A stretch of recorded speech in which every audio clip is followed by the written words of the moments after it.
En este video explicaremos la política de asistencia social en el estado de bienestar. Para comenzar a hablar sobre la política de asistencia social, primero brindaremos una breve introducción sobre qué fue el estado de bienestar, también conocido como estado benefactor. Este es un modelo político-económico en el que el Estado busca sustentar servicios cumpliendo con los derechos y a su vez busca la mayor distribución de materia económica de una forma equitativa para la población. Como objetivo tenía lograr el bienestar general a través de acciones como la educación gratuita, salud pública, entre otras. Como contexto histórico, de manera internacional, el mundo se encontraba atravesando la crisis financiera de 1929 y la Segunda Guerra Mundial. Como contexto nacional, Argentina se enfrentaba a la alta migración interna, tasa de desocupación, salarios bajos, fraude político y golpe de Estado.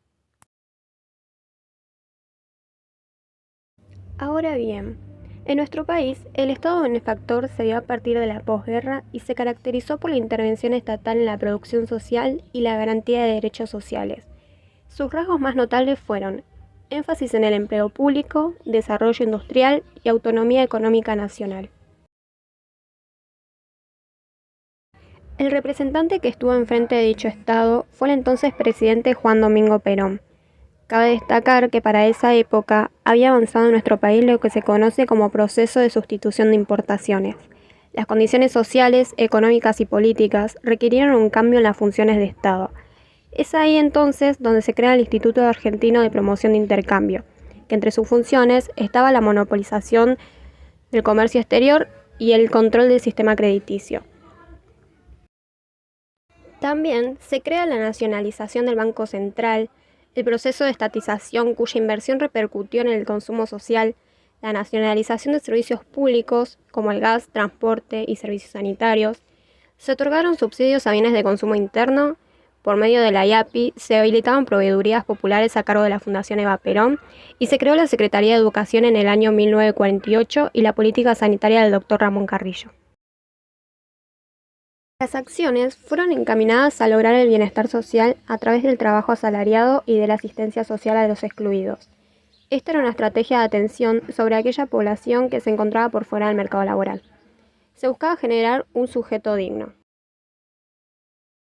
En el año 1946 se crea la Fundación Eva Perón, siendo dirigida por ella misma durante el mandato de Juan Domingo Perón. Esta institución funcionó hasta 1955, debido a un golpe de Estado, y su principal objetivo era promocionar la asistencia social. La fundación marca un quiebre sustancial con las formas de asistencias tradicionales de intervenir en la cuestión social, al convertir las concepciones de caridad o filantropía en concepciones basadas en dignidad, derechos sociales y la ayuda social. ¿Cómo se financiaba la fundación? La asistencia que se brindaba era financiada por el Estado mediante aportes de industrias.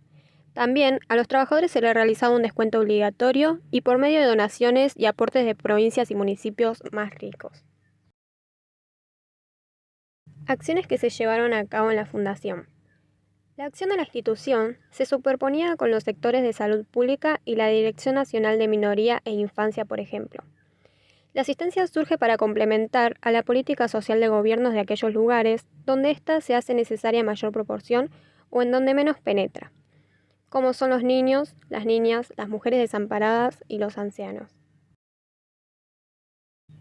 En el área social, la Fundación mantenía 3 hogares de tránsito con una capacidad para aproximadamente 1000 personas, en ellas madres solteras o abandonadas y mujeres que venían del interior a buscar trabajo y encontraban refugio y asistencia mientras se les buscaba empleo y vivienda. Asimismo, las mujeres solteras que trabajaban en Capital Federal y no tenían lugar de residencia fijo podían hacerlo en el hogar de la empleada.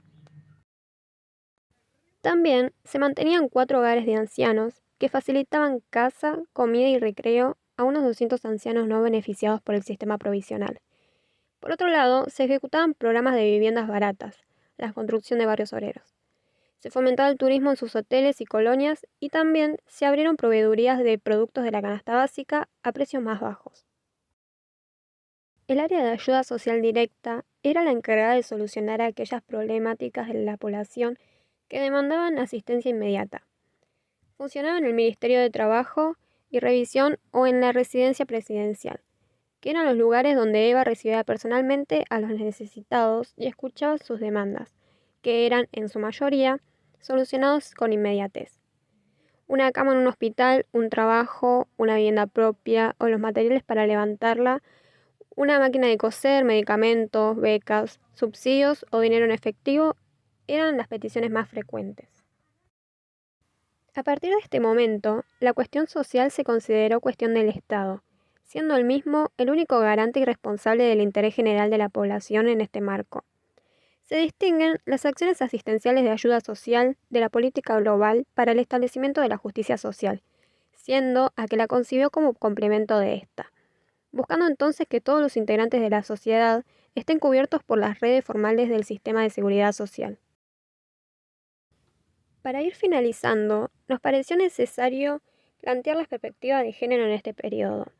Si bien el género como categoría de análisis surge en la década del 60, el concepto no es útil para entender o analizar las políticas durante el peronismo y las tensiones que rodeaban el rol de la mujer hasta entonces. La mujer estaba ligada al rol de madre, esposa, ama de casa y subordinada al tradicional modelo de familia patriarcal. Es durante el periodo peronista que el rol de la mujer comienza a ser reivindicado.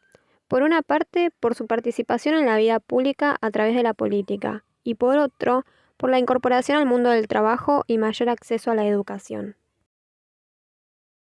En el ámbito de la política, y a pesar de ser una lucha de larga data por parte de agrupaciones socialistas y feministas, es Eva Perón quien impulsa una de las mayores reivindicaciones para las mujeres hasta el momento, el voto femenino.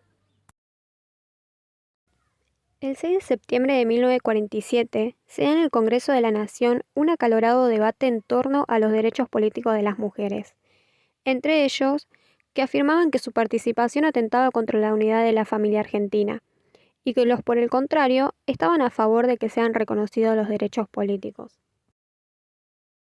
Finalmente, se sanciona por unanimidad la ley del voto femenino que no solo brinda el acceso al sufragio, sino que también permite a las mujeres postularse a cargos políticos. 4 años más tarde, el 11 de noviembre de 1951,